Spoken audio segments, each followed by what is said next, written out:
In this video, I'm going to help you bridge the gap between I know I should practice, but I can't quiet my mind long enough to just get started. And I remember when I used to sit down, close my eyes, and just like get ready to practice, but immediately my mind would explode with thoughts, with work deadlines, with that conversation from yesterday, the things on my to-do list. And even though I knew I should be practicing, I literally just couldn't quiet my mind for long enough to just get moving and just get into the sun salutations. And I kept thinking, like, what's wrong with me? Is there something really deeply wrong with me? Why can't I do this thing that I know is supposed to be good for me? But then when I went to India and I was studying at the source of Ashtanga in Mysore, I learned something from my teachers that completely changed the way I viewed the practice. I'm Sushmita, but you can call me Sushi, and today I'm going to be sharing the exact internal practice that helped me kind of bridge this gap and finally get on the mat and just be able to practice. The trouble is, we almost give our minds this impossible task. We tell it to be quiet, to be empty, to just be still. And the mind, being this incredibly useful problem-solving organ that it is, it suddenly finds itself like unemployed. And what does it do when it's unemployed? It just like has this highly energetic like enthusiasm about it that then it just fills itself with all these different things. So it can't be empty, it can't just sit still. So it fills it with to-dos, it fills it with anxieties about the past, worries about the future, all the plans for the weekend. And whenever there's this vacuum, whenever you give your time to just do nothing and be bored, immediately reaches out into the world to try and grasp and fill that void. And this is really the core of the problem. If we see it this way, we notice how, regardless of what we're feeling inside, we always reach out into the world to try and fix this internal feeling. But something I've realized and something my teachers have told me is that it can never truly be fulfilled from the outside. It can only be truly fulfilled from the inside. And our self-esteem depends on our superficial looks, and that's why it's given like the most attention. So even if you went to a yoga class and you're trying to do like a beautiful class, you'll notice you're just staring in the mirror and you're looking left and right subtly and you're comparing yourself to that seasoned yogi to your left. And then it makes you kind of push a little bit harder. It makes you like force yourself to do more asanas, but then you just end up like battling with your thoughts and you're more agitated when you leave the class than when you came in, and you're wondering like, how is everyone else around me looking so blissful and I'm here like trying to do this practice and I just feel like an utter failure. If you've been there, like, don't worry about it. I'm going to help you just kind of understand what to do in these moments and how you can use this simple internalized interoceptive practice to go from shifting your focus from the outside world to looking at what's happening kind of inside in the internal situation of your body. And that way you don't just end up like feeling more frustrated at the end of the practice. But just so you know, this tendency towards extroversion, that is the core of the problem. If you see like yoga studios or yoga classes inside gyms, you'll notice there's a mirror, they play loud music, and everyone is just kind of comparing themselves, and the surface of the body is what's valued. But when I studied in India, there were no mirrors, there were no cell phones that were allowed, and everyone was practicing at their own pace. So it wasn't like you had a point of comparison. You were just doing your own practice, and in this Mysore style practice, you end up just going at your own pace. So there's no point in like looking at even yourself in the mirror or looking at someone else, because the practice itself is more about like internal sensing. So if you think about it, the only time you actually notice when there's something happening or like something that's inside your body is when you're in pain. Whether like something in your body hurts or you're not feeling well and you're sick, that's the only time when we actually look at our bodies and we say, okay, wait, something is wrong with the internal situation.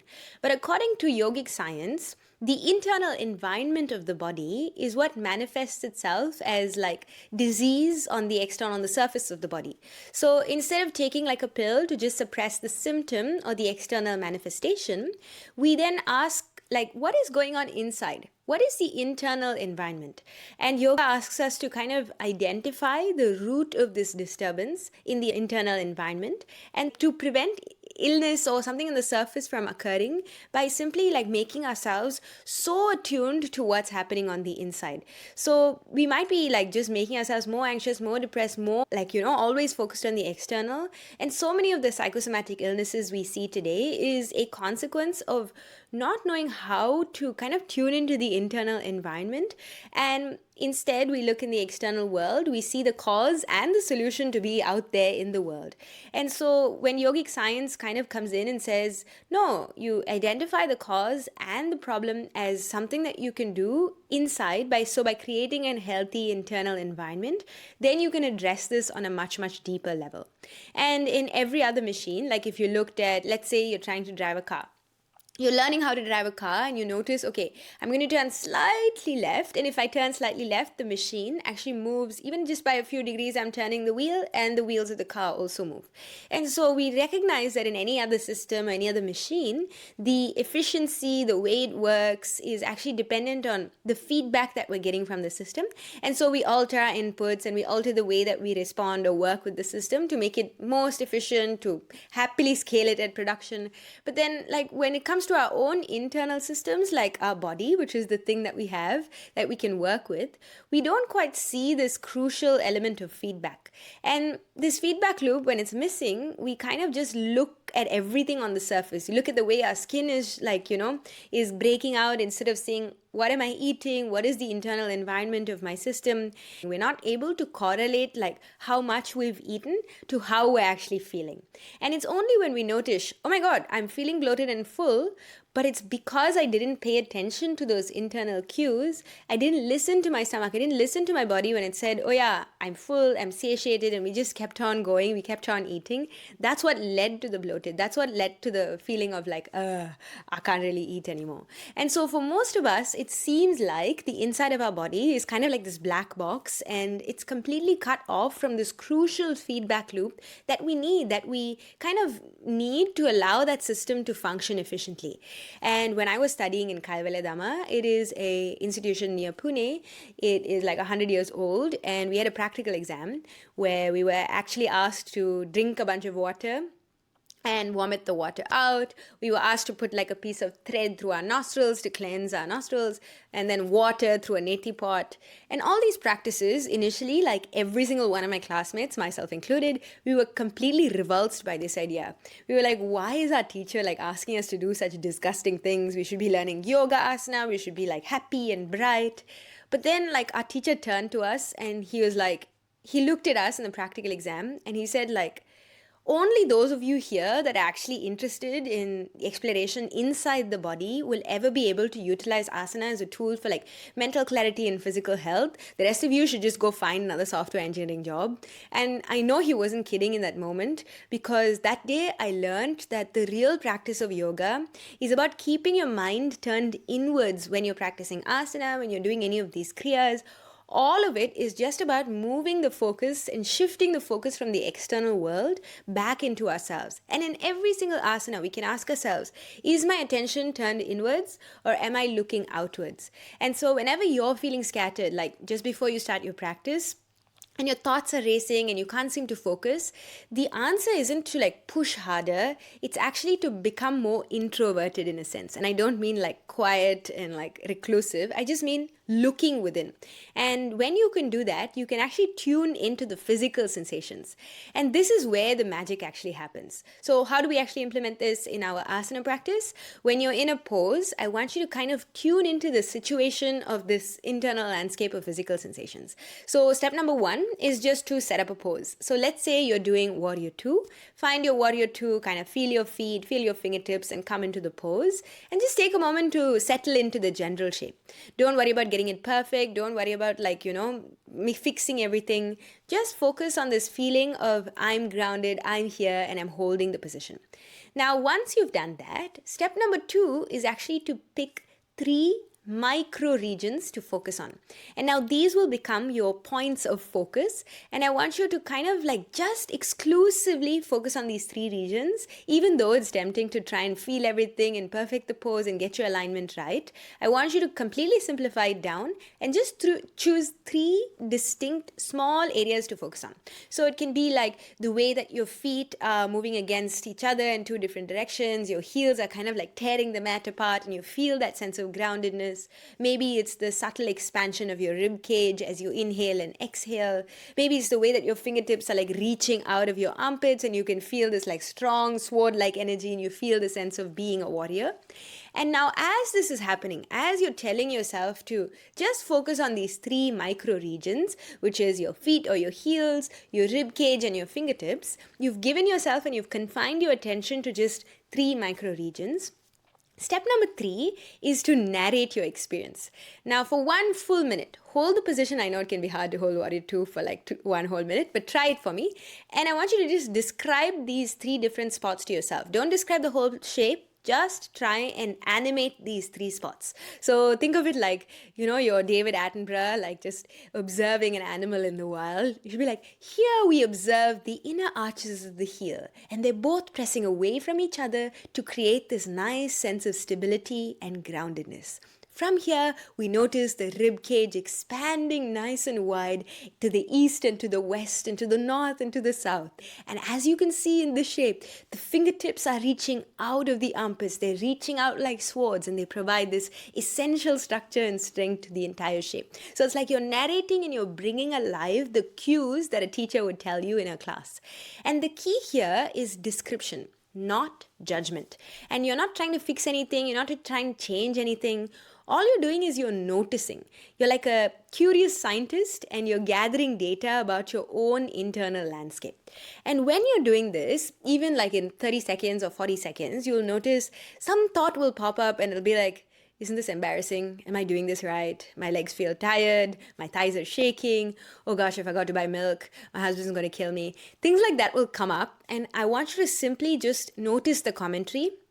It will inevitably pop up. I still have commentary. And instead of judging yourself, I want you to label it, notice it, and then quickly, slowly return your attention back to the task at hand, which is describing these 3 micro regions.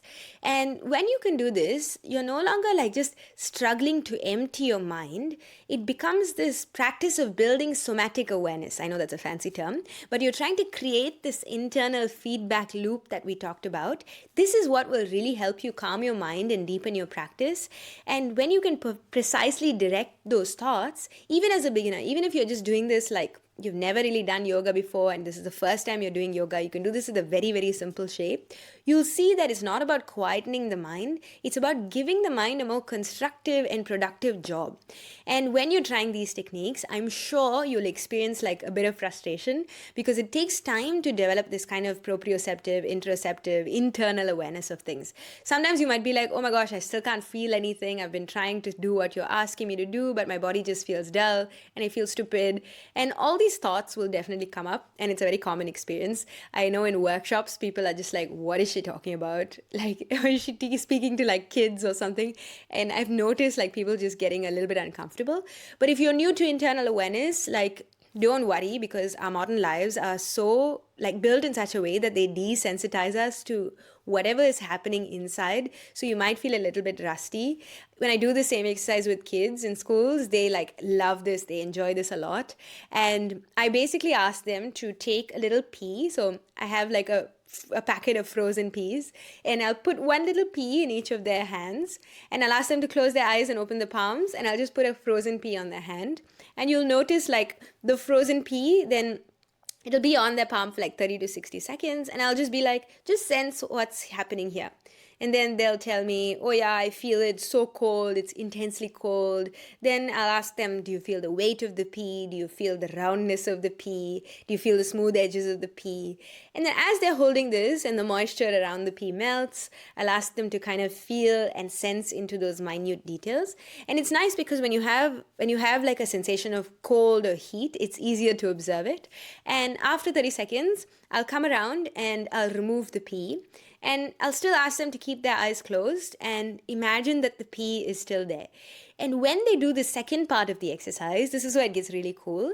They start to notice, oh wow, I'm capable of that kind of detailed noticing, even though the pea is no longer there.